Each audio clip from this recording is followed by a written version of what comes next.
Sehari setelah pemakaman suamiku, aku mengambil barang-barangnya di rumah sakit.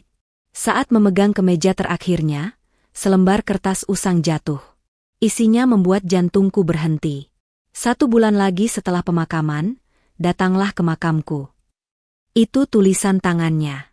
Bagaimana mungkin dia tahu dia akan mati? Dan ternyata, sebelum ceritanya dimulai, silahkan tulis di kolom komentar dari daerah mana saja teman-teman yang menonton cerita ini. Jangan lupa like dan subscribe agar channel ini bisa semakin berkembang dan bisa mempersembahkan cerita yang lebih menarik lagi. Tanah masih basah saat Linda berdiri mematung di depan gundukan kubur yang baru. Hujan gerimis yang turun sejak pagi tadi seolah ikut mengantarkan kepergian Nico, suaminya. Aroma tanah basah bercampur dengan wangi bunga Kamboja terasa menyesakkan dada. Orang-orang berpakaian hitam di sekelilingnya mulai bergerak bubar, menyisakan Linda yang masih terpaku. Suara-suara simpati yang berbisik, tepukan pelan di bahunya, semua terasa jauh dan teredam. Dunianya baru saja runtuh. Nico, pria yang menjadi napasnya selama 10 tahun terakhir, telah pergi. Dokter bilang, serangan jantung mendadak. Begitu cepat, begitu tiba-tiba, hingga tak menyisakan ruang bagi Linda untuk mengucapkan selamat tinggal. Danu, kakak tiri Nico, menghampirinya. Wajahnya terlihat sama muramnya, matanya sembab. Linda, ayo kita pulang. Jangan terlalu lama di sini, nanti kamu sakit, ucapnya lembut, sambil memegang lengan Linda. Linda hanya mengangguk pelan, seperti robot. Dia membiarkan Danu memapahnya berjalan menjauh dari makam. Sepanjang perjalanan pulang, Linda hanya diam. Pikirannya kosong. Rumah yang dulu terasa hangat dan penuh tawa, kini terasa asing dan dingin. Setiap sudut mengingatkannya pada Nico. Foto pernikahan mereka di dinding, cangkir kopi favorit Nico yang masih tergeletak di meja kerja, bahkan aroma parfum Nico yang samar-samar masih tertinggal di bantal. Malam itu, Linda tidur di kamar tamu. Dia tidak sanggup tidur di kamar mereka. Bayangan Nico terbaring pucat di rumah sakit terus berputar di kepalanya. Sehari setelah pemakaman, Linda memaksa dirinya untuk bangkit. Ada hal-hal yang harus diurus. Surat-surat, administrasi, dan barang-barang Nico yang tertinggal di rumah sakit. Dengan sisa tenaga yang ada, Linda menyetir mobilnya sendirian menuju rumah sakit. Dia menolak tawaran Danu untuk menemaninya. Dia butuh waktu sendiri. Dia perlu menghadapi ini sendirian. Rumah sakit itu terasa lebih dingin dari yang diingatnya. Bau disinfektan yang tajam menusuk hidungnya. Dia berjalan ke bagian administrasi, mengurus tagihan terakhir, lalu menuju ruang penitipan barang pasien.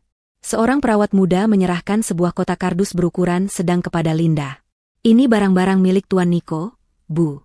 Silakan diperiksa dulu kelengkapannya, ujar perawat itu dengan nada datar yang profesional, seolah ini adalah rutinitas biasa. Bagi perawat itu, mungkin iya. Tapi bagi Linda, kotak ini adalah sisa-sisa terakhir dari kehidupan suaminya. Tangannya bergetar saat membukanya. Di dalamnya ada dompet Nico, jam tangannya yang sudah berhenti berdetak, ponselnya yang layarnya gelap, dan 1 set pakaian yang terlipat rapi dalam kantong plastik bening. Itu adalah pakaian yang Nico kenakan saat dia dilarikan ke rumah sakit. Kemeja flanel kotak-kotak biru yang sangat Linda kenal. Kemeja yang sering Nico pakai saat mereka bersantai di akhir pekan. Linda memeluk kotak itu erat-erat. Dia berterima kasih pada perawat itu dan bergegas pergi. Dia tidak mau menangis di sini. Dia ingin segera sampai di mobilnya. Di dalam mobil, di parkiran rumah sakit yang sepi, Linda akhirnya membuka kantong plastik itu. Dia mengambil kemeja flanel itu. Aroma rumah sakit samar-samar menempel, tapi di baliknya, Linda masih bisa mencium aroma tubuh Nico. Dia membenamkan wajahnya di kemeja itu, membiarkan air matanya tumpah. Isak tangisnya tertahan di dalam mobil yang kedap. Dia menangis untuk kehilangan yang begitu besar, untuk masa depan yang tiba-tiba direnggut, untuk semua rencana yang tidak akan pernah terwujud. Saat itulah, ketika tangannya meremas kemeja itu, dia merasakan sesuatu yang ganjil di dalam saku dada. Sesuatu yang kaku dan tipis. Dengan dahi berkerut, Linda merogoh saku itu. Jantungnya berdebar sedikit lebih cepat. Apa yang mungkin disimpan Nico di sakunya? Dia menarik keluar selembar kertas usang. Kertas itu terlihat sudah lama, terlipat beberapa kali hingga lusuh, dan warnanya kekuningan. Sepertinya kertas yang disobek dari buku catatan tua. Linda membukanya perlahan. Lipatannya rapuh, seolah bisa hancur kapan saja. Di atas kertas itu, tertulis beberapa kata dengan tulisan tangan yang sangat Linda kenali. Itu tulisan tangan Nico. Rapi, sedikit miring ke kanan, dengan cara khas Nico membuat huruf T. Tulisan itu berbunyi, 1 bulan lagi setelah pemakaman, datanglah ke makamku. Linda membaca kalimat itu berulang-ulang, mencoba mencerna artinya. Kalimat itu tidak masuk akal. 1 bulan lagi setelah pemakaman? Bagaimana mungkin Niko menulis ini? Pemakamannya baru saja kemarin. Apakah ini lelucon? Tapi ini bukan gaya Niko. Lalu, mata Linda terpaku pada sudut kanan bawah kertas itu. Sebuah simbol kecil tergambar di sana. Simbol infinity atau angka 8 terbaring. Jantung Linda terasa seperti berhenti berdetak. Itu adalah simbol rahasia mereka. Simbol yang mereka pakai sejak pertama kali pacaran. Simbol yang berarti selalu dan selamanya. Simbol yang mereka coretkan di kaca berembun, di pasir pantai, di balik struk belanja. Tidak ada orang lain yang tahu arti simbol itu selain mereka berdua. Ini pasti dari Niko. Guncangan itu begitu hebat. Tubuh Linda terasa dingin. Darahnya seolah berhenti mengalir. Ini bukan lelucon. Ini bukan kebetulan. Ini adalah pesan. Pesan dari suaminya yang sudah meninggal. Pertanyaan-pertanyaan membanjiri benaknya. Bagaimana Niko tahu dia akan mati? Bagaimana dia tahu kapan dia akan dimakamkan? Kenapa 1 bulan? Kenapa di makam? Apa yang dia ingin Linda temukan? Kalimat, setelah pemakaman, menyiratkan bahwa Niko menulis ini sebelum dia meninggal, dengan pengetahuan penuh bahwa dia akan meninggal dan akan dimakamkan. Ini berarti, kematian Niko bukanlah serangan jantung mendadak. Ini berarti kematian Niko sudah direncanakan. Entah oleh dirinya sendiri, atau oleh orang lain. Pikiran itu membuat Linda mual. Dia mencengkeram kertas itu erat-erat. Kertas usang itu kini terasa seperti beban terberat di dunia. Dia harus mencari tahu. Dia harus menunggu 1 bulan. Dan dia harus merahasiakan ini dari semua orang, terutama dari Danu. 30 hari ke depan terasa seperti 30 tahun. Linda menyimpan kertas usang itu di tempat paling aman yang bisa dia pikirkan. Bukan di brankas, bukan di laci. Dia menyelipkannya di balik foto pernikahan mereka yang ada di dalam dompetnya. Tempat yang selalu bersamanya, namun tidak akan pernah terpikirkan oleh orang lain untuk memeriksanya. Hari-hari pertama, duka masih mendominasi. Rumah terasa kosong, dan rutinitas harian terasa hampa tanpa kehadiran Niko. Namun, di balik duka itu, ada benih lain yang mulai tumbuh. Benih kecurigaan, ketakutan, dan sebuah rasa penasaran yang menusuk. Pesan Niko dari balik kubur itu mengubah segalanya. Duka Linda kini memiliki tujuan. Danu menjadi satu-satunya sosok keluarga yang Linda miliki sekarang. Kakak tiri Niko itu bersikap sangat baik. Terlalu baik, mungkin. Hampir setiap hari Danu datang ke rumah, membawakan makanan, atau sekadar bertanya apakah Linda butuh sesuatu. Aku di sini untukmu, Linda. Aku janji akan menjaga kamu, seperti janjiku pada Niko, kata Danu suatu sore, sambil menatap Linda dengan tatapan sungguh-sungguh. Linda hanya bisa tersenyum tipis. Dulu, dia akan tersentuh oleh perhatian itu. Tapi sekarang, setiap kata manis Danu terdengar ganjil di telinganya. Perlahan, Danu mulai mengambil alih urusan perusahaan yang dulu dikelola Niko.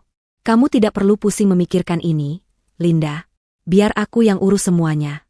Kamu fokus saja memulihkan diri, ujarnya. Dia membawa tumpukan dokumen untuk ditandatangani Linda, surat kuasa, surat pengalihan aset sementara, dan berbagai istilah hukum yang membuat kepala Linda pening. Linda, yang masih linglung, menandatanganinya. Dia percaya pada Danu. Atau setidaknya, sebagian dari dirinya ingin percaya pada Danu. Namun, pesan Niko terus terngiang. Kenapa Niko tidak memberitahuku apa-apa jika dia sudah tahu? Suatu malam, di minggu kedua, Linda tidak bisa tidur. Dia pergi ke ruang kerja Niko. Semua masih sama seperti saat Niko tinggalkan. Dia duduk di kursi kerja Niko, mencoba merasakan kehadiran suaminya.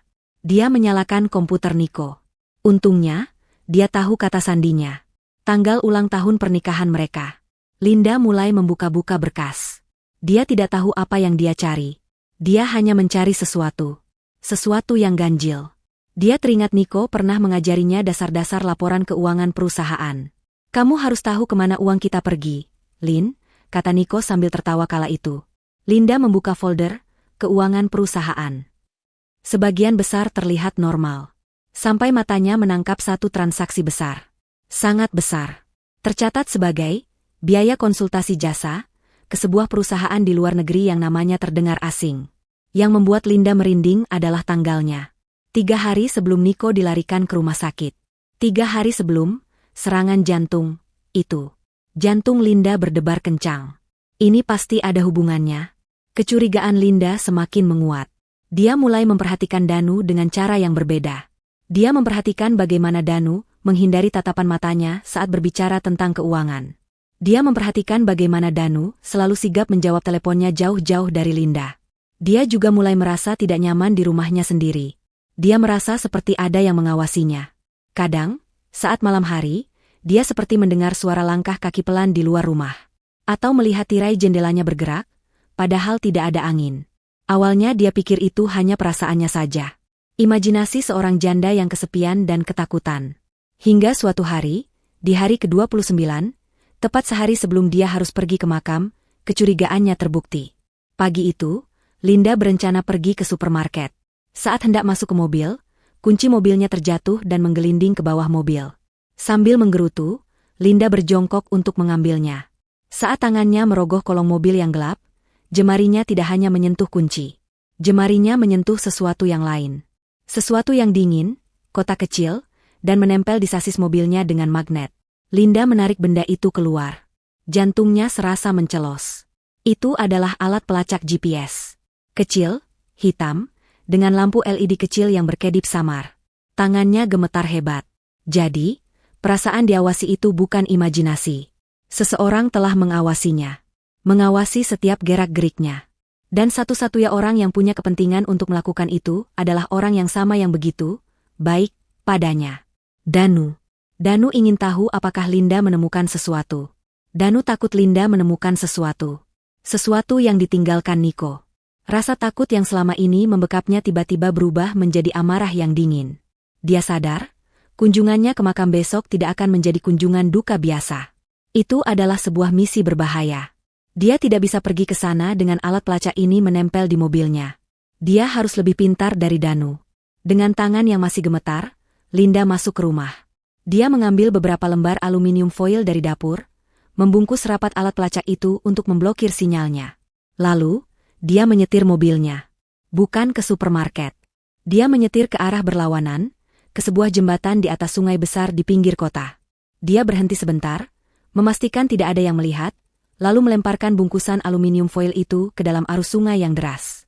Besok, dia akan pergi ke makam Niko. Dan dia akan pergi sendirian, tanpa ada yang mengikuti. Pagi itu, di hari ke-30, Linda bangun bahkan sebelum fajar menyingsing. Dia tidak tidur semalaman. Jantungnya berdebar begitu kencang di dalam dada, rasanya seperti seekor burung yang terperangkap. Semalam, setelah menemukan alat pelacak itu dan membuangnya, dia menyusun rencana. Dia tidak bisa memakai mobilnya sendiri. Danu pasti sudah hafal plat nomornya, dan jika Danu cukup pintar untuk memasang pelacak, dia juga pasti cukup pintar untuk menyuruh orang mengawasi mobil itu. Linda juga tidak bisa meminta tolong siapa-siapa. Dia sendirian dalam hal ini. Pesan Niko sudah jelas, jangan percaya siapapun. Dengan tangan gemetar, Linda memesan taksi online melalui aplikasi di ponselnya, menggunakan akun lama yang jarang dia pakai. Dia memesannya untuk menjemput di sebuah minimarket yang berjarak 2 blok dari rumahnya. Dia berjalan kaki dalam kegelapan pagi yang masih dingin, jaketnya ditarik erat, dan tudung jaket menutupi kepalanya. Setiap bayangan pohon tampak seperti sosok manusia yang mengintai. Setiap suara motor yang lewat membuatnya tersentak. Dia sampai di minimarket tepat saat taksi tiba. Ke pemakaman umum, Pak, katanya pelan, suaranya serak. Sopir taksi itu menatapnya aneh lewat kaca spion. Seorang wanita muda pergi ke pemakaman sepagi ini, sendirian. Tapi dia tidak bertanya. Perjalanan terasa sangat lama. Linda terus-menerus melihat ke belakang, memastikan tidak ada mobil yang sama yang mengikuti mereka. Jalanan masih sepi. Saat mereka tiba di gerbang pemakaman, matahari baru mulai menampakkan semburat cahaya di ufuk timur. Udara pagi terasa beku, dan kabut tipis melayang rendah di antara nisan-nisan. Linda membayar sopir taksi dengan uang tunai, melebihkan bayarannya. Pak, tolong jangan bilang siapa-siapa kalau mengantar saya ke sini, pintanya. Sopir itu mengangguk, mungkin mengira Linda sedang dalam masalah keluarga. Linda melangkah masuk ke gerbang pemakaman. Suara derit engsel besi tua gerbang itu seolah membelah kesunyian. Dia berjalan cepat di antara lorong-lorong makam. Sepatunya basah oleh embun di rumput. Jantungnya berdebar di tenggorokan. Apa yang akan dia temukan? Apakah seseorang akan menunggunya? Apakah ini semua jebakan? Akhirnya, dia sampai di makam Niko. Gundukan tanah itu sudah mulai merata, ditumbuhi rumput tipis. Nisan marmer hitam yang dia pesan 2 minggu lalu berdiri kokoh dan mengilap, masih bersih. Nama Niko terukir indah di sana, bersama tanggal lahir dan tanggal kematiannya. Dan di bawah nama itu, seperti permintaannya, ada ukiran kecil simbol infinity yang hanya dia dan Niko pahami. Linda berdiri di sana, menunggu. Menit-menit berlalu. 5 menit. 10 menit. 15 menit. Tidak ada yang terjadi. Tidak ada yang datang. Hanya ada suara angin pagi yang berdesir di daun-daun pohon Kamboja. Rasa putus asa mulai menjalari hatinya. Apakah dia salah mengartikan? Apakah surat itu hanya ilusi? Apakah dia sudah gila? Dia tertawa getir. Tentu saja. Apa yang dia harapkan? Arwah Niko muncul? Atau ada orang misterius yang memberinya koper? Dia merasa bodoh. Dia sudah membuang alat pelacak Danu, membuat Danu curiga, semuanya demi pesan konyol ini. Air mata frustrasi dan duka kembali menggenang. Dia berlutut di samping makam, tangannya terulur menyentuh nisan yang dingin itu. Niko, kamu di mana? Aku harus bagaimana? Bisiknya parau. Jemarinya tanpa sadar menelusuri ukiran nama suaminya. Lalu, jarinya sampai pada ukiran simbol infinity itu. Dia menangis sambil menekan-nekan simbol itu, seolah itu adalah cara terakhirnya terhubung dengan Niko. Tiba-tiba, saat jarinya menekan bagian tengah simbol itu dengan cara tertentu, dia merasakan sesuatu bergeser. Terdengar bunyi, klik, yang sangat pelan, nyaris tak terdengar. Linda terlonjak kaget. Jantungnya berhenti berdetak. Dia melihat ke nisan itu.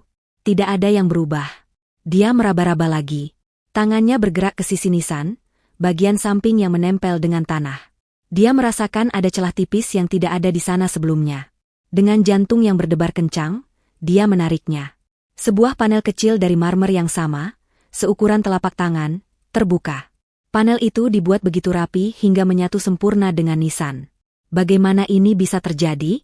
Dia yang memesan nisan ini, tapi dia tidak pernah memesan kompartemen rahasia. Niko pasti sudah mengaturnya.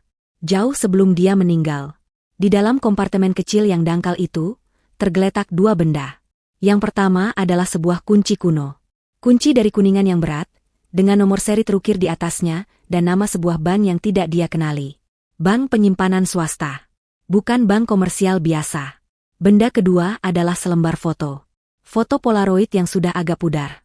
Linda menariknya keluar. Itu foto Niko. Suaminya tersenyum, tapi tidak seperti senyum biasanya. Itu senyum yang dipaksakan, matanya terlihat lelah dan cemas. Niko berdiri di depan sebuah bangunan. Villa tua bergaya Eropa, dengan dinding yang ditumbuhi tanaman rambat. Linda membalik foto itu. Ada tulisan tangan Niko di baliknya. Villa Cendana. Dia meracuniku. Semua bukti ada di sini. Jangan percaya Danu. Kalimat itu menghantam Linda seperti palu godam. Dia meracuniku. Jadi kecurigaannya benar. Niko tidak mati karena sakit jantung. Niko dibunuh. Dan pembunuhnya adalah Danu. Kakak tiri yang selama ini bersikap paling baik, paling berduka. Rasa mual naik ke tenggorokannya. Ketakutan yang selama ini dia rasakan berubah menjadi sesuatu yang lebih gelap dan lebih dingin. Ini bukan lagi soal duka. Ini soal pembunuhan. Dan sekarang, dia memegang petunjuknya. Dia cepat-cepat memasukkan kunci dan foto itu ke saku jaketnya, menutup kembali panel rahasia itu, dan berdiri. Dia harus pergi dari sini. Sekarang. Dia tidak lagi melihat ke belakang. Dia berlari kecil keluar dari pemakaman. Pikirannya berpacu lebih cepat dari langkah kakinya. Linda sampai di rumah dalam keadaan linglung, tapi pikirannya bekerja tajam. Dia mengunci pintu depan, memasang rantai pengaman, dan menutup semua tirai. Rumah yang dulu menjadi tempat berlindungnya kini terasa seperti penjara. Dia tahu Danu bisa datang kapan saja. Dia duduk di lantai dapur, bersandar di lemari es, mencoba mengatur napas. Dia mengeluarkan kunci kuningan dan foto villa itu. Villa Cendana. Nama itu tidak berarti apa-apa baginya. Niko tidak pernah menyebut nama itu. Dia meracuniku. Kata-kata itu terus terngiang. Dia harus tenang. Dia harus berpikir seperti Niko. Niko adalah pria yang teliti dan selalu punya rencana. Dia tidak akan meninggalkan petunjuk yang rumit jika tidak terpaksa. Pertama, kunci itu. Bank penyimpanan swasta. Linda mengambil laptopnya dan mencari nama bank itu. Ternyata itu bukan bank, melainkan perusahaan penyewaan safety deposit box eksklusif di pusat kota. Tempat untuk menyimpan barang-barang berharga secara anonim. Nico pasti sudah menyiapkannya. Linda tidak bisa pergi ke sana dengan penampilan seperti ini. Dia mandi cepat, berganti pakaian dengan celana jeans dan sweater gelap. Dia mengambil semua uang tunai yang dia simpan di rumah. Dia juga mengambil paspornya. Dia tidak tahu apa yang akan dia hadapi. Dia tidak kembali ke rumah ini. Dia tahu itu. Dia mengemas tas ransel kecil, pakaian ganti seperlunya, laptop, air minum, dan tentu saja, kunci dan foto itu. Dia menghapus riwayat pencariannya di laptop. Dia meninggalkan ponselnya di rumah, tergeletak di meja makan. Dia tidak bodoh. Jika Danu bisa melacak mobilnya, Danu pasti bisa melacak ponselnya. Dia keluar lewat pintu belakang, melompat pagar taman belakang yang rendah, dan berjalan kaki beberapa kilometer sebelum menyetop taksi lain di jalan raya yang ramai. Dia menuju ke perusahaan safety deposit box itu. Gedung itu tua tapi megah. Interiornya sunyi, berlantai marmer, dan dijaga oleh petugas keamanan berwajah datar. Linda menyerahkan kunci itu kepada resepsionis. Wanita itu memeriksa nomor seri, meminta Linda menunjukkan kartu identitas. Untungnya Nico mendaftarkannya atas nama Linda, sebuah langkah cerdas lain dari suaminya, dan memintanya menandatangani buku tamu. Jantung Linda berdebar kencang saat menunggu. Dia diantar ke ruang besi di ruang bawah tanah. Ruangan itu dingin dan sunyi. Seorang petugas membuka box logam nomor 582 dengan 2 kunci, satu milik bank, satu milik Linda, lalu menarik keluar kotak itu dan meletakkannya di atas meja di bilik pribadi. "Silakan, Bu. Tekan bel jika sudah selesai," kata petugas itu, lalu pergi dan menutup pintu bilik, meninggalkan Linda sendirian. Tangan Linda bergetar saat membuka tutup kotak logam itu. Di dalamnya tidak ada perhiasan atau emas batangan. Isinya jauh lebih penting. Di lapisan paling atas ada setumpuk uang tunai, mata uang dolar dan rupiah, jumlahnya sangat banyak. Cukup untuk hidup bertahun-tahun. Di bawah uang itu, ada beberapa dokumen. Yang pertama adalah akta kepemilikan. Akta untuk Villa Cendana. Villa itu ternyata milik sebuah perusahaan cangkang yang didaftarkan di luar negeri, dan kini dialihkan kepemilikannya kepadanya. Nico sudah membalik nama semuanya atas nama Linda. Lalu, dia melihat sesuatu yang membuatnya terpukul. Sebuah paspor. Tapi bukan paspornya. Itu paspor palsu atas nama yang berbeda, tapi fotonya adalah foto Nico. Jantungnya mencelos. Nico berencana kabur. Dia berencana meninggalkan semuanya, meninggalkan negara ini. Dan dia tidak mengajaknya. Rasa sakit yang tajam, berbeda dari rasa dukanya, menusuk Linda. Tapi kemudian dia sadar. Nico tidak meninggalkannya. Dia sedang melindunginya. Dia tahu jika dia mengajak Linda, Danu akan mengejar mereka berdua. Nico berencana pergi sendiri, mungkin untuk menyusun rencana serangan balik dari jauh. Tapi racun itu bekerja lebih cepat dari yang dia duga. Di dasar kotak, ada satu benda lagi. Sebuah ponsel satelit tua dan secari kertas berisi satu nomor telepon dengan catatan, "Bunga matahari. Hanya jika nyawamu terancam." Linda menelan ludah. Ini lebih besar dari yang dia bayangkan. Nico sedang dalam perang, dan sekarang perang itu diwariskan kepadanya. Dia memasukkan semua uang, dokumen, dan ponsel itu ke dalam ranselnya. Dia meninggalkan kotak itu dalam keadaan kosong. Dia tidak bisa kembali ke rumah. Dia tidak bisa pergi ke polisi. Danu pasti punya koneksi. Satu-satunya tempat yang aman adalah tempat yang disiapkan Nico. Villa Cendana. Menurut alamat di akta, villa itu terletak di daerah pegunungan terpencil, sekitar 3 jam perjalanan dari kota. Dia menyewa mobil di agen penyewaan kecil di pinggir kota, membayar tunai untuk 3 hari. Dia mengemudi dengan hati-hati, selalu mengawasi kaca spion. Perjalanan itu terasa menegangkan. Jalanan menanjak dan berkelok-kelok, melewati hutan pinus yang lebat. Akhirnya, dia tiba di sebuah gerbang besi tua yang tertutup tanaman rambat. Dia membukanya, dan di sanalah villa itu. Persis seperti di foto. Tua, megah, dan benar-benar terisolasi. Linda memarkir mobil di belakang rumah, tersembunyi di antara pepohonan. Dia masuk ke villa dengan kunci yang tersembunyi di bawah pot bunga, persis seperti instruksi yang ditulis Nico di balik akta. Bagian dalam villa berdebu dan berbau apek. Perabotannya ditutupi kain putih. Tapi tempat ini aman. Semua bukti ada di sini, tulis Nico. Dia harus menemukannya. Dia mulai mencari di ruang kerja Nico. Ruangan itu penuh buku. Dia memeriksa di balik setiap buku, di dalam setiap laci. Tidak ada apa-apa. Dia melihat sebuah lukisan besar di dinding. Lukisan pemandangan yang sangat jelek, bukan selera Niko. Linda mendekatinya. Dia mendorong lukisan itu. Lukisan itu bergeser. Di baliknya, tertanam di dinding, sebuah brankas digital berwarna abu-abu. Jantungnya melonjak. Ini dia. Ini pasti tempatnya. Tapi brankas itu membutuhkan kode sandi. 6 digit. Sial. Dia memikirkan semua tanggal penting. Ulang tahun Niko? Gagal. Ulang tahunnya? Gagal. Ulang tahun pernikahan mereka? Gagal.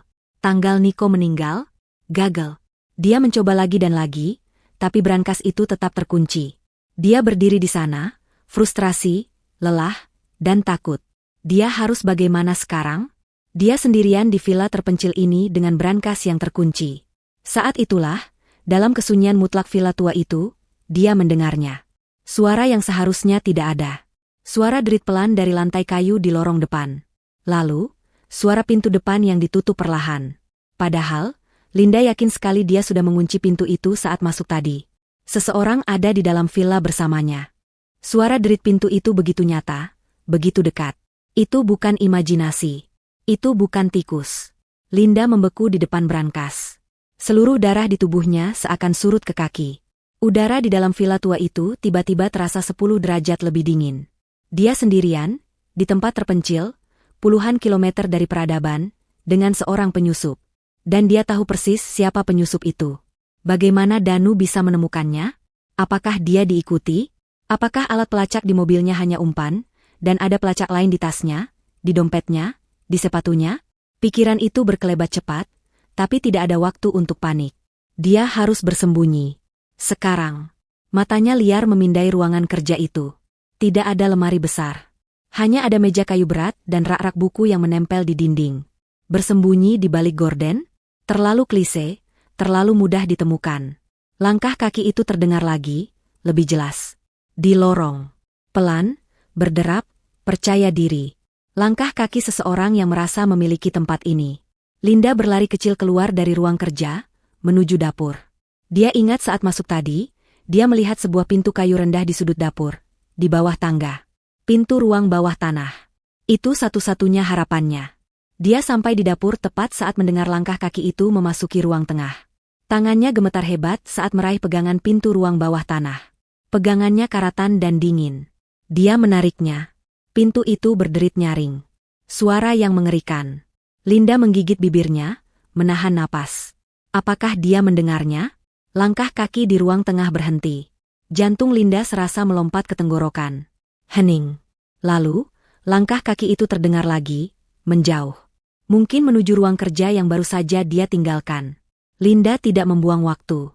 Dia membuka pintu itu, melangkah mundur ke dalam kegelapan yang pekat, dan menarik pintu itu tertutup perlahan. Dia tidak menutupnya rapat-rapat. Dia menyisakan celah selebar 1 sentimeter, cukup baginya untuk bernapas dan mengintip.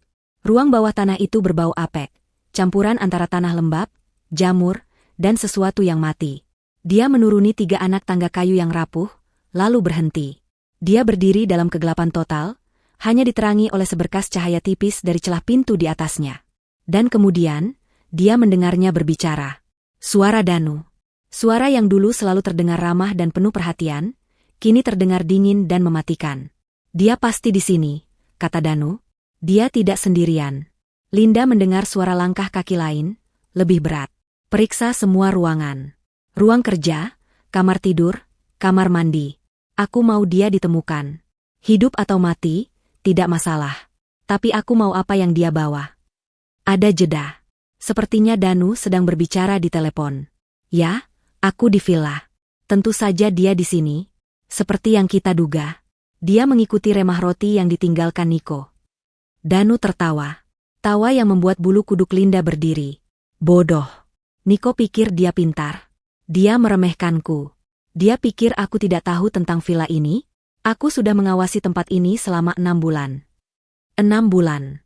Itu berarti, bahkan sebelum Niko meninggal, Danu sudah tahu. Linda menahan rasa mual. Cepat temukan dia. Suara Danu terdengar lagi, kali ini kepada orang yang bersamanya. Aku akan menunggu di ruang kerja. Dia pasti ke sana. Brankas itu. Suara langkah kaki Danu terdengar lagi, kali ini berjalan kembali ke ruang kerja. Tepat di atas tempat Linda bersembunyi.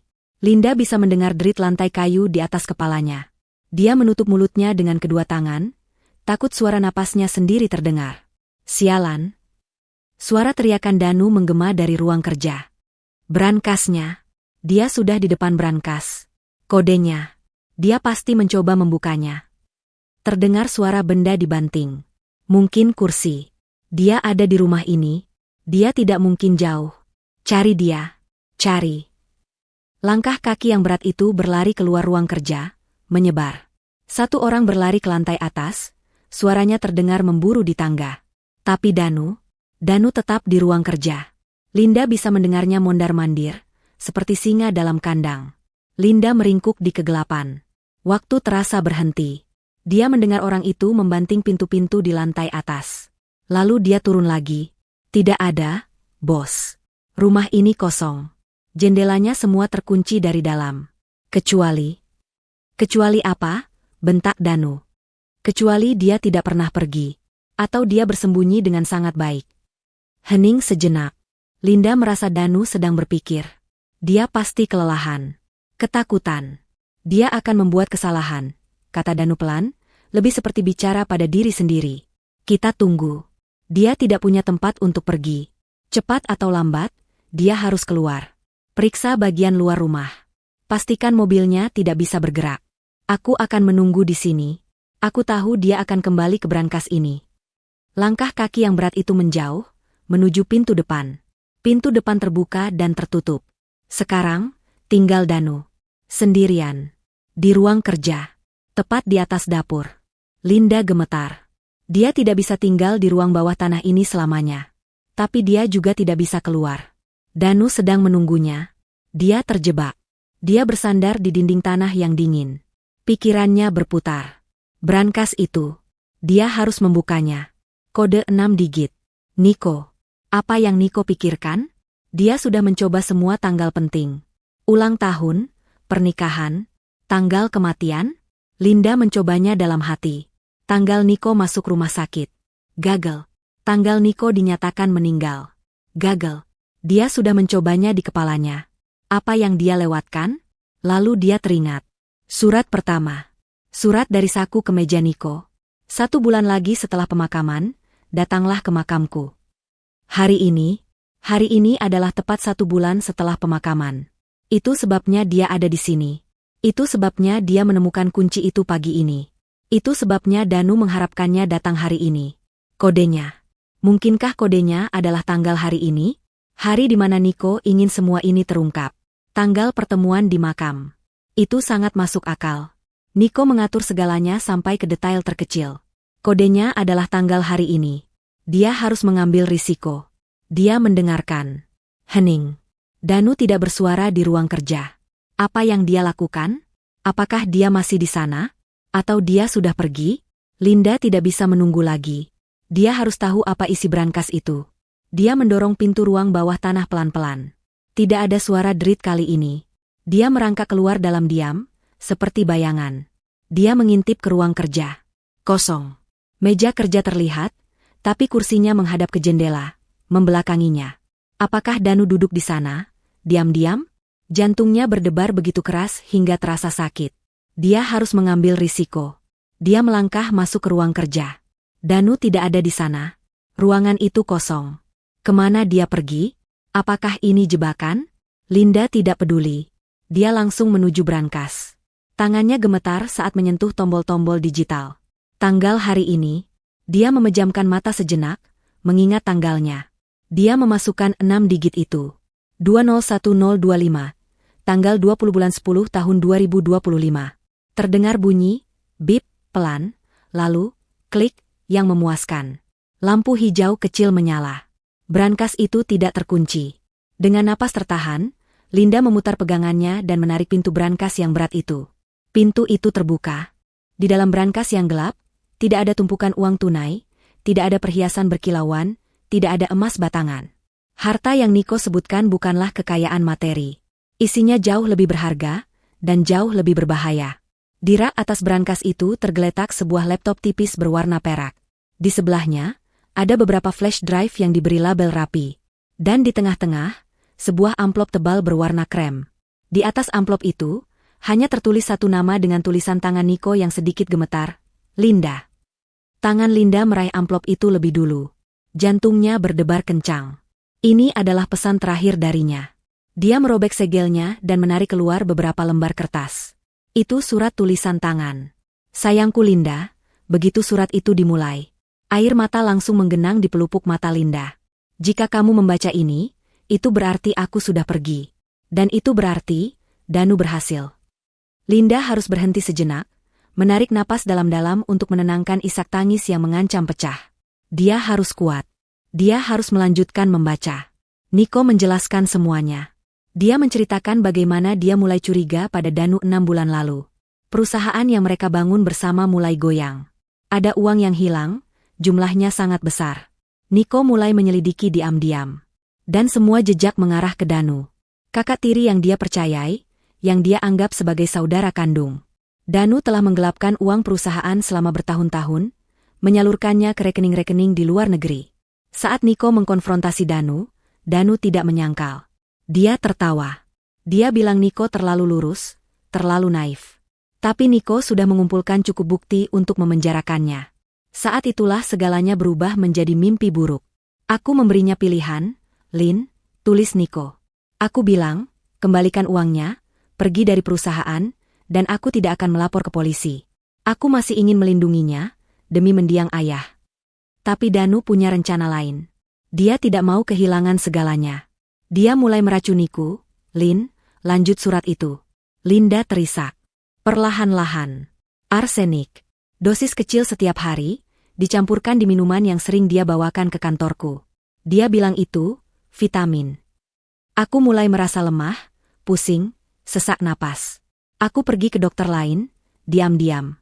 Dan hasilnya jelas. Keracunan arsenik kronis. Tapi sudah terlambat. Racun itu sudah merusak organ-organku. Dokter bilang hidupku tinggal beberapa minggu. Niko tahu dia tidak punya waktu. Dia tidak bisa pergi ke polisi. Danu terlalu licik, koneksinya terlalu kuat. Dia akan memutarbalikkan fakta, mengatakan Niko yang menggelapkan uang, atau lebih buruk, menghentikan Niko sebelum dia bisa bicara. Jadi, Niko membuat rencana terakhirnya. Rencana untukmu, Lin. Dia menjelaskan tentang villa itu, tempat persembunyian rahasia yang dia beli bertahun-tahun lalu. Dia menjelaskan tentang safety deposit box, tentang paspor palsu. Dia berencana kabur, bukan untuk lari, tapi untuk berobat dan menyusun rencana serangan balik dari jauh. Tapi racun itu bekerja lebih cepat dari yang dia duga. Aku tidak memberitahumu, sayangku, tulisnya, karena aku harus melindungimu. Jika Danu tahu kamu tahu, nyawamu akan dalam bahaya. Aku harus membuatmu terlihat tidak tahu apa-apa. Maafkan aku. Linda menyeka air matanya. Amarah kini bercampur dengan duka. Amarah pada Danu. Harta yang sebenarnya ada di laptop dan flash drive itu, Lin, tulis Niko di paragraf terakhir. Itu adalah semua bukti kejahatan Danu. Aku sudah merekam semuanya. Gunakan itu untuk menjatuhkannya. Dapatkan keadilan untuk kita. Linda beralih ke laptop. Dia mengambilnya. Laptop itu ringan, tapi terasa seperti beban seluruh dunia. Dia membukanya dan menekan tombol daya. Tidak ada kata sandi. Desktopnya bersih. Hanya ada satu folder di tengah layar.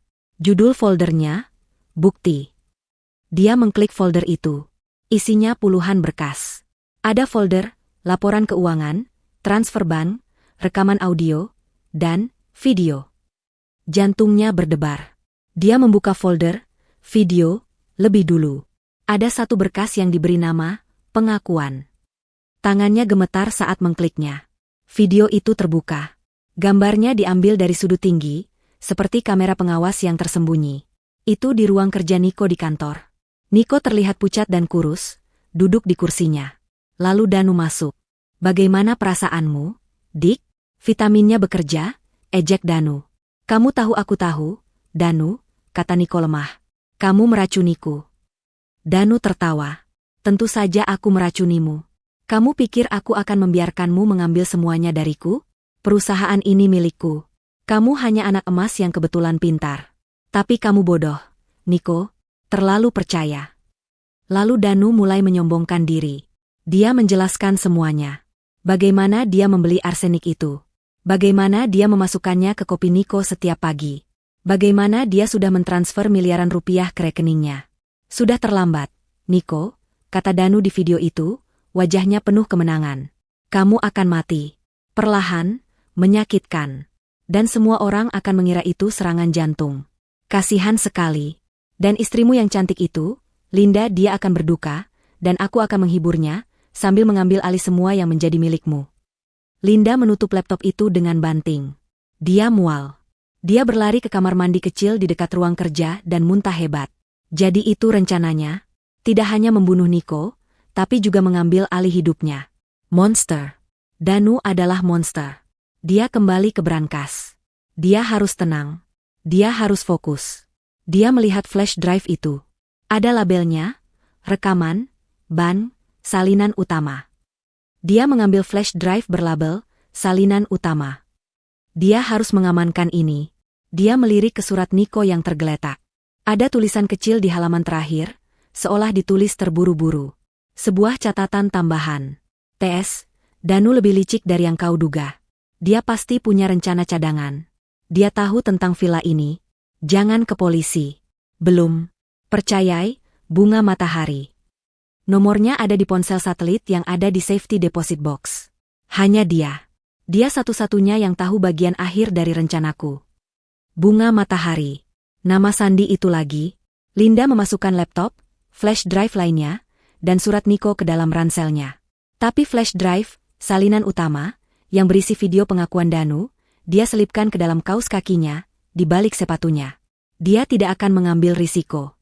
Dia menyambar ranselnya. Dia harus pergi dari villa ini. Sekarang. Dia tahu Danu ada di luar sana. Menunggu. Dia berjalan mengendap-endap ke jendela ruang kerja, mengintip dari balik tirai yang tebal. Dan dia melihatnya.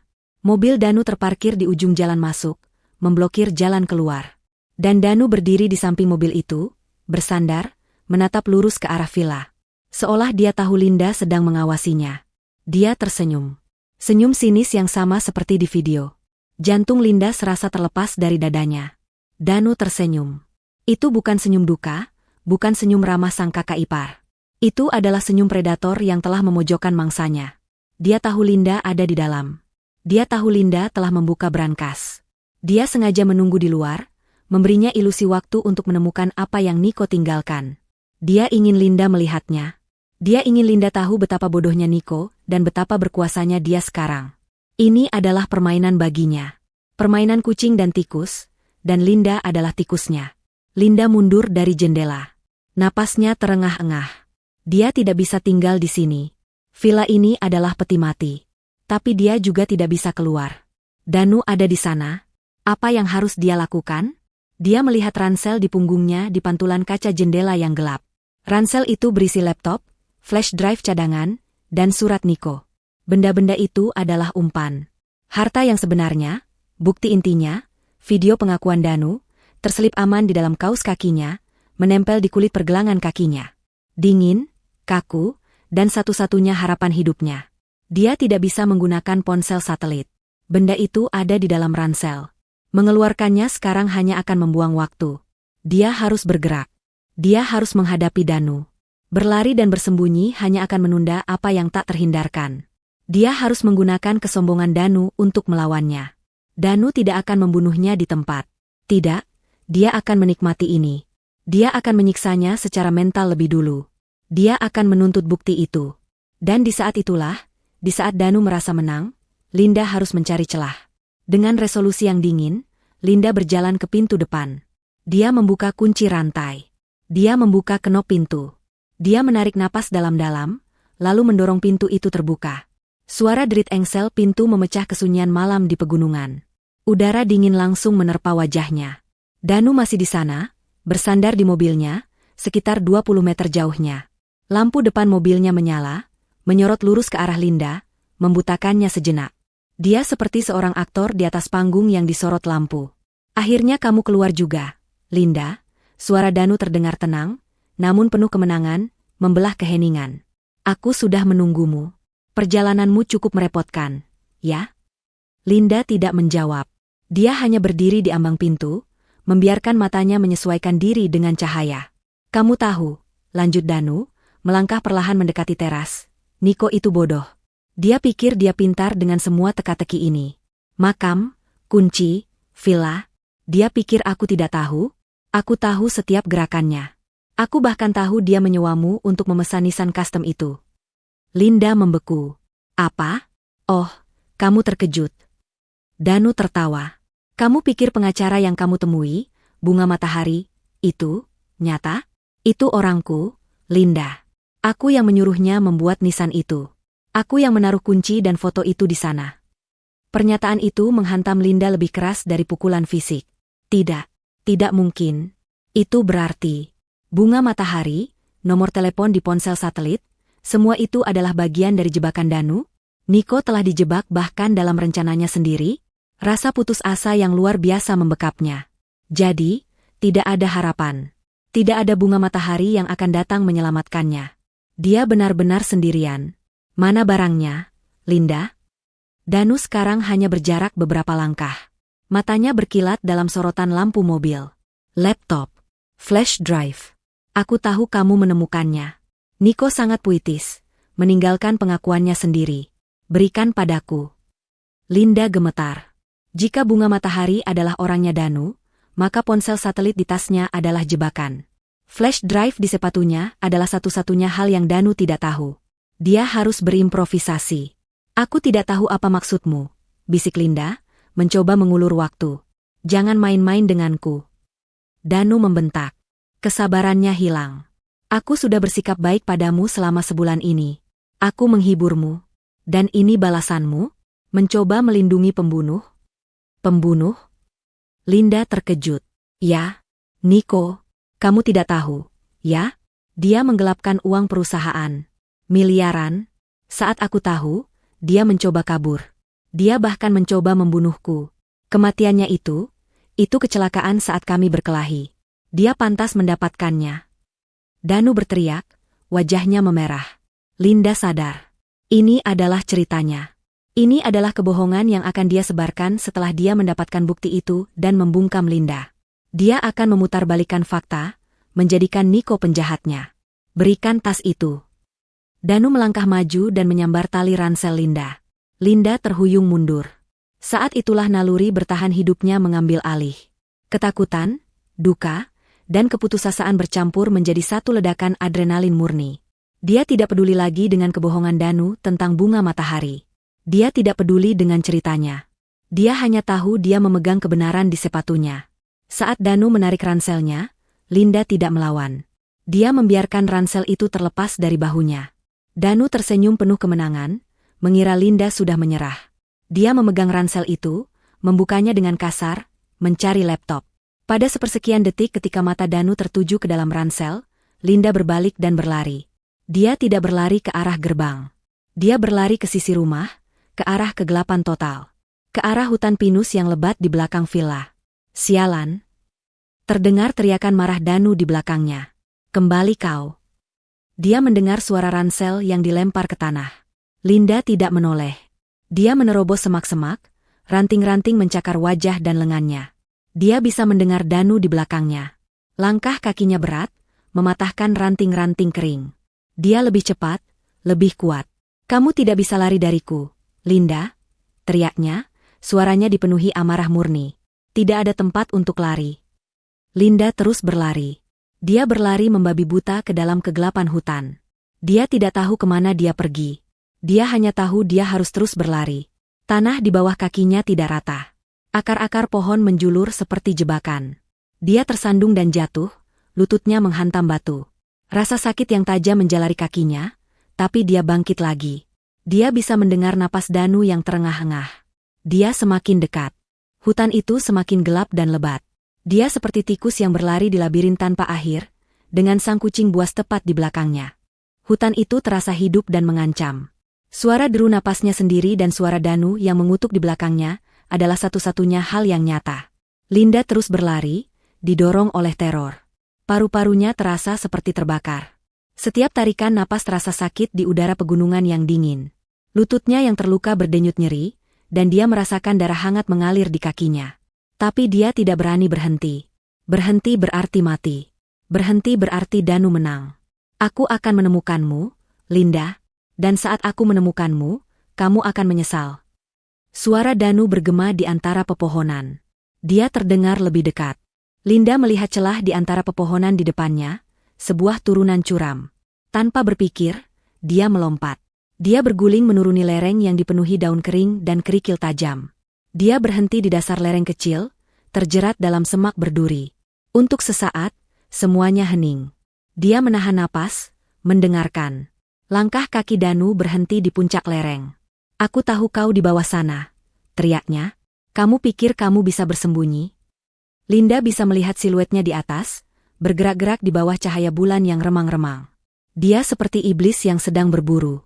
Linda meringkuk lebih dalam ke dalam semak, menahan rasa sakit dari duri yang menusuk kulitnya. Dia harus diam. Danu mulai menuruni lereng. Tapi dia tidak hati-hati. Dia terburu-buru. Dia menginjak batu yang lepas. Linda mendengar dia mengumpat saat dia tergelincir, jatuh terduduk, dan meluncur beberapa meter. Ini kesempatannya. Selagi Danu berusaha bangkit, Linda memaksa dirinya keluar dari semak dan berlari lagi.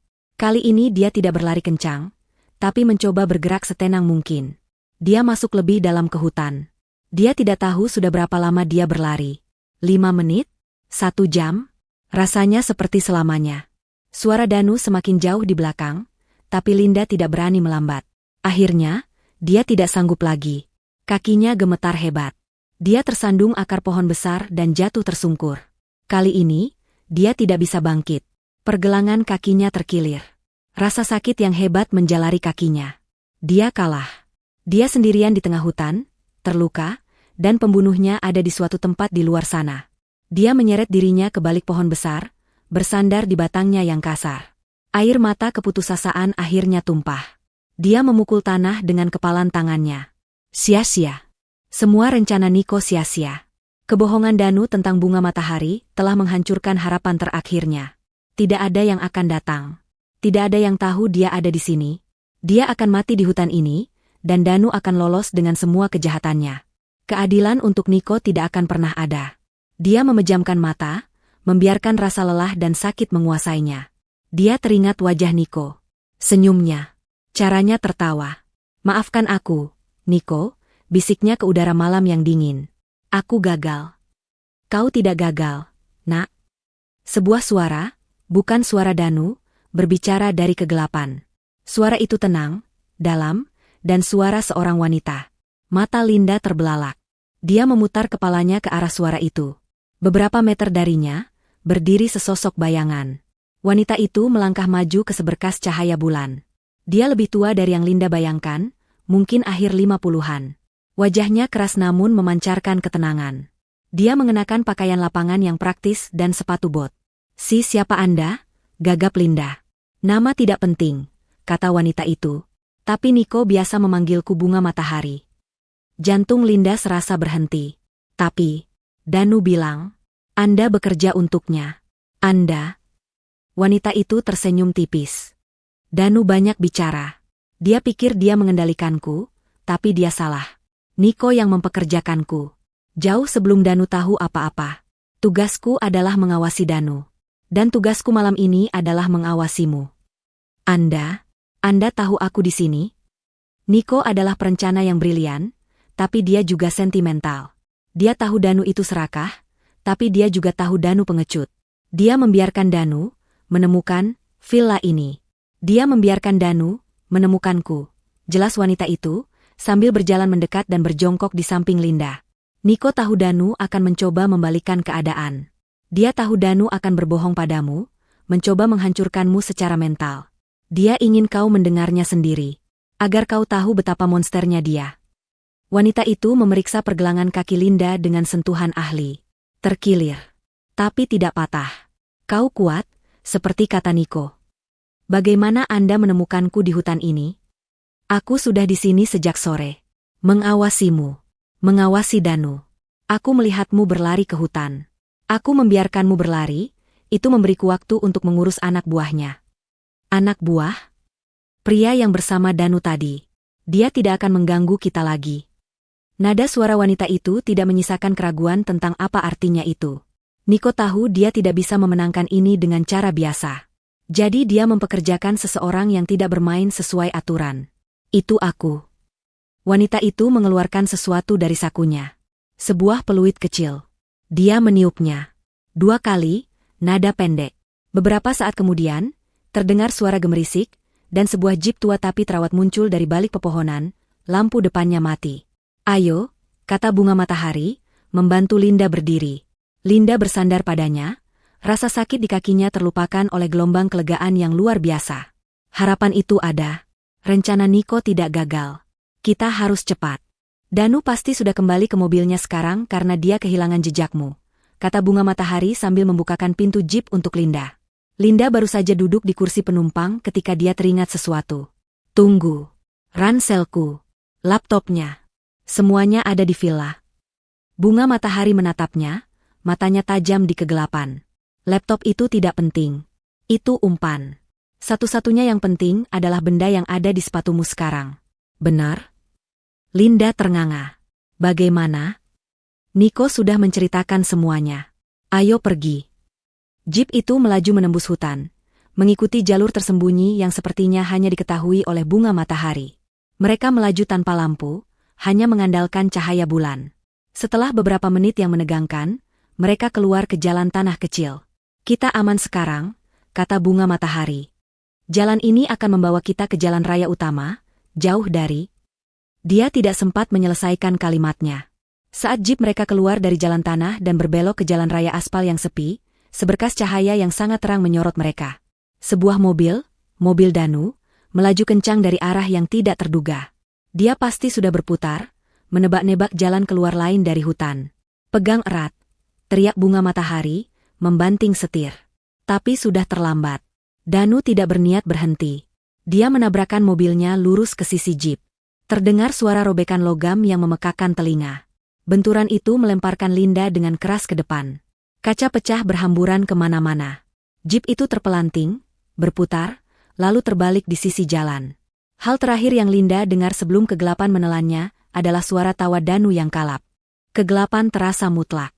Hal pertama yang Linda sadari adalah rasa sakit. Rasa sakit yang tajam dan menusuk di sekujur tubuhnya. Kepalanya pusing berputar, dan bau bensin yang menyengat menusuk hidungnya. Dia membuka matanya perlahan. Dunianya terbalik. Secara harfiah. Dia tergantung terbalik, tertahan oleh sabuk pengaman. Kaca depan jeep hancur lebur, dan serpihannya berkilauan seperti berlian jahat di bawah sorotan lampu mobil Danu yang masih menyala. Jeep itu teronggok di sisi jalan, ringsek seperti kaleng minuman bekas. Suara erangan pelan datang dari sampingnya. Bunga Matahari. Wanita itu juga tergantung, wajahnya berdarah karena goresan kaca. Tapi dia sadar. Linda, kau baik-baik saja? Bisiknya, suaranya serak. Aku tidak tahu, jawab Linda. Dia mencoba menggerakkan kakinya. Rasa sakit yang luar biasa menjalari pergelangan kakinya yang terkilir, kini diperparah oleh benturan. Tapi dia masih bisa merasakannya. Dan yang lebih penting, dia masih bisa merasakan tonjolan kaku dan dingin dari flash drive di dalam kaus kakinya. Benda itu masih aman. Terdengar suara pintu mobil dibanting. Langkah kaki yang berat mendekat. Danu. Dia selamat dari benturan itu, sepertinya tanpa cedera serius. Sosoknya muncul di jendela samping jeep yang hancur, menghalangi cahaya lampu mobilnya sendiri. Dia terlihat seperti iblis dalam kegelapan.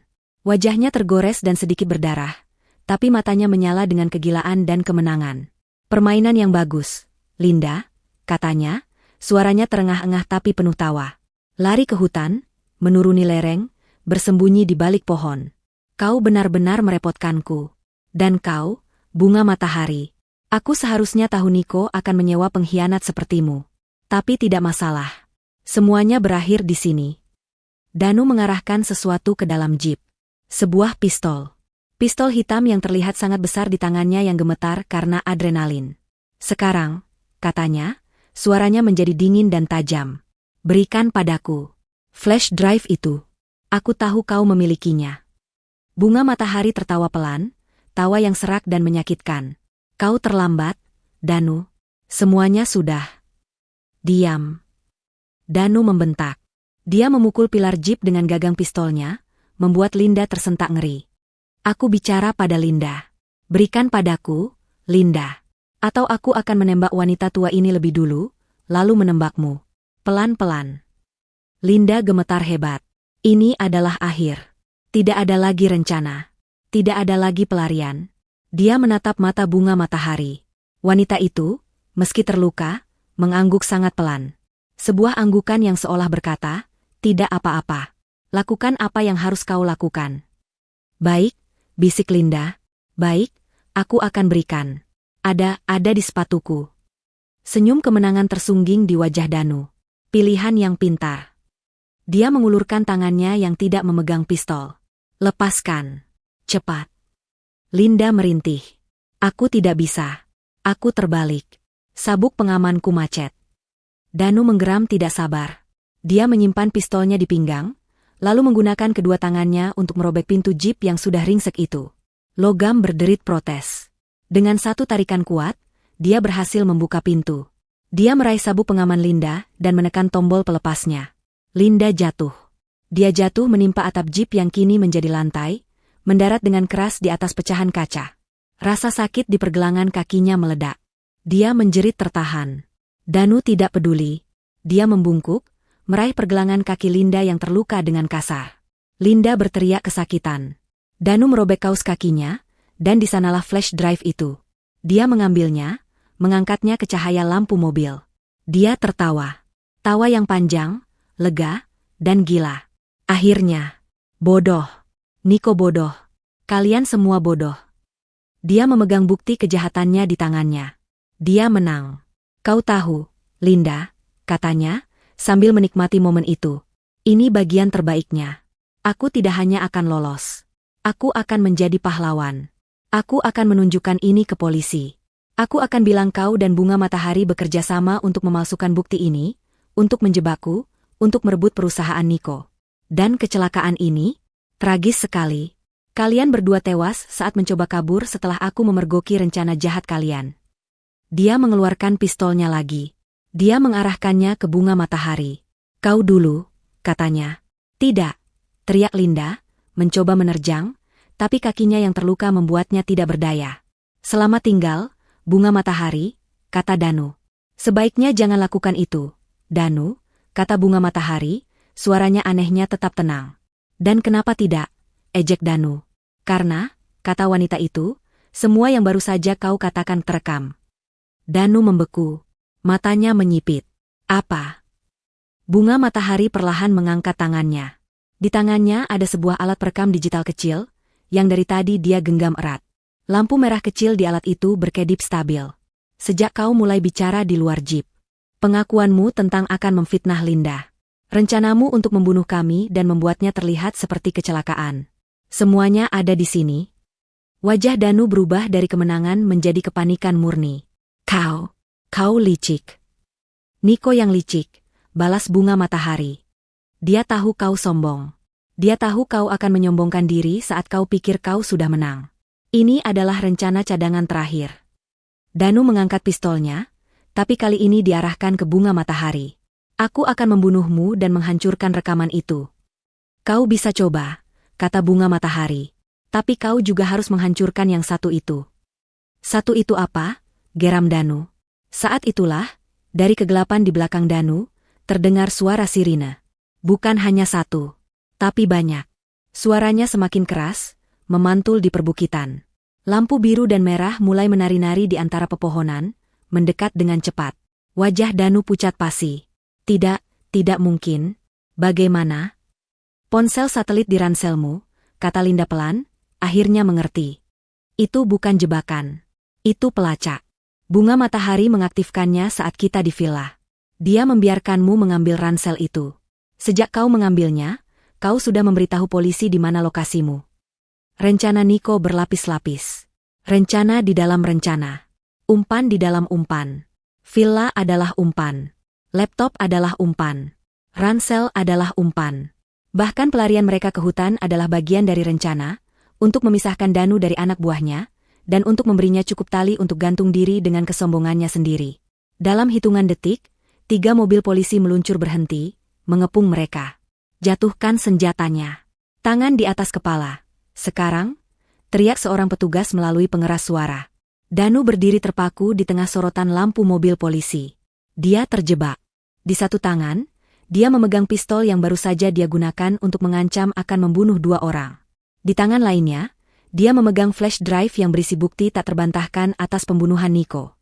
Dan di depannya, Bunga Matahari memegang rekaman audio pengakuan ketiganya. Dia kalah. Amarah yang tak terbatas menguasai dirinya. Dia tidak akan masuk penjara. Dia tidak akan membiarkan mereka menang.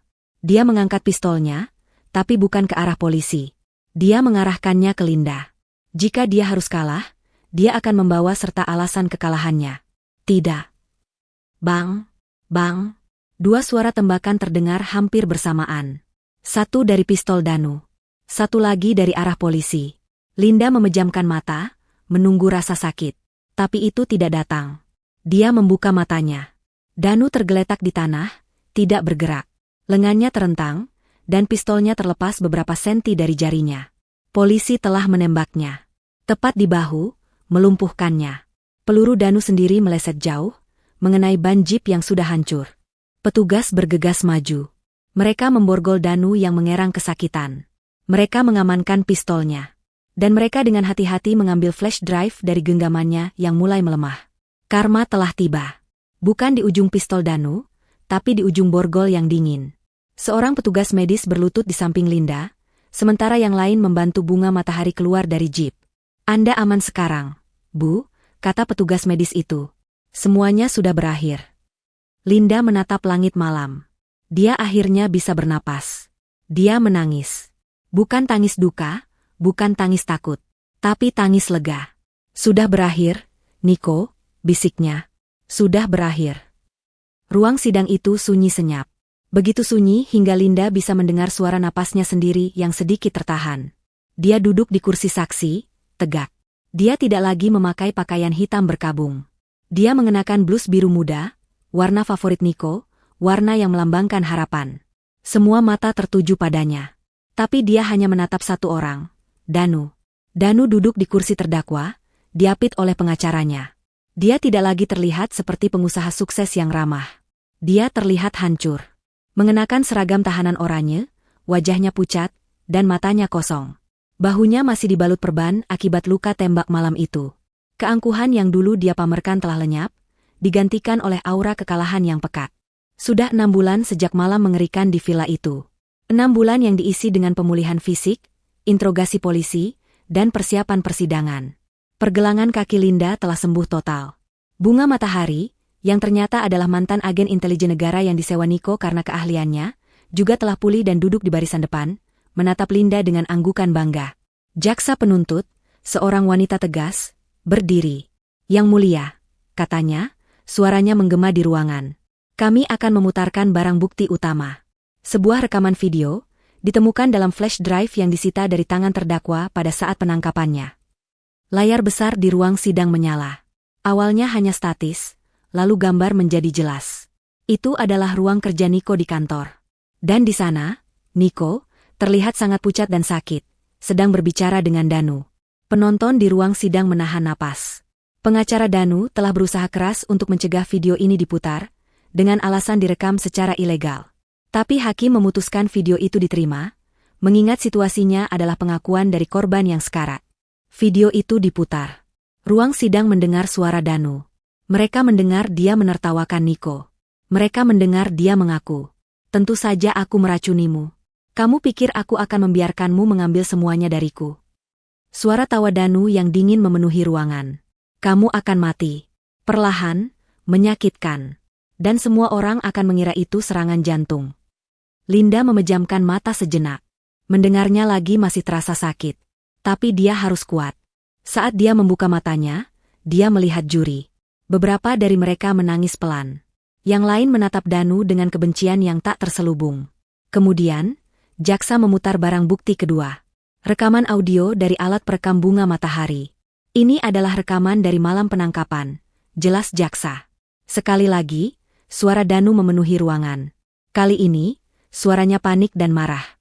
"Aku akan bilang kau dan Bunga Matahari bekerja sama untuk memalsukan bukti ini. Kalian berdua tewas saat mencoba kabur. Dan puncaknya, ancamannya, selamat tinggal, Bunga Matahari."